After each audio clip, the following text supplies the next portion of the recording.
What up, party people? Welcome to episode 61 of Controversial Album Covers. And here it is, Nirvana's In Utero. It was released on September 12th, 1994, and it is their third and final studio album.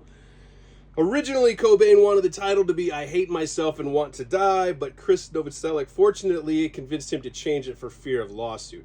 It was then going to be called Verse, Chorus, Verse, which was a working title for the song Sappy, which was a song that was never officially released. It was kind of a B-side, and it floated around on different avenues and different pieces, but eventually it was released on the anniversary of this album, but I don't believe it was ever officially released as a track by them.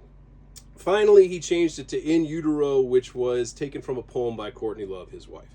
The art director was Robert Fisher. He did all of the Nirvana album covers. He was the art director for all of the Nirvana album covers. He did most, if not all, of Urge Overkill's album, most, if not all, of Beck's album covers, and even a Smash Mouth album cover. Cobain created the collage on the back, and this is where things got kind of sketchy. Nothing on the front. The front was fine. Nobody had real issues with it. I think they kind of were like, I wish there would have been something else, like not necessarily fans or the band, but critics were like, I wished it wouldn't have been that.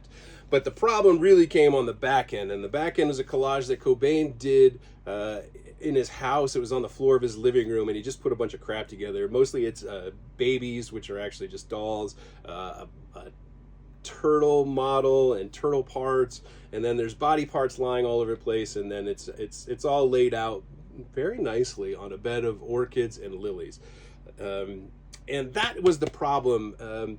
And nobody really wanted to say it was the problem because it was 1994. They were just like, well, Walmart and Kmart were basically just trying to flex their muscles on him, because they originally said, Walmart and Kmart said they weren't going to carry it. And Walmart's argument was, well, it's not going to sell due to lack of consumer demand, which is ironic because it was charting at #1 at the time. So you're like, okay, that makes a lot of sense. Kmart said that it didn't fit with their merchandise mix, and I don't know what that means.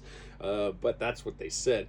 In truth, both chains feared that the customers would be offended by the artwork on the back. And I don't know what's offensive about this. I mean, In Utero, I don't know. I don't get this. But this is the one that always made me laugh. If you were alive in '94 and you remember this album coming out, this was the laughing joke for many months when it came out, is they changed the title on Rape Me to Waif Me, W-A-I-F.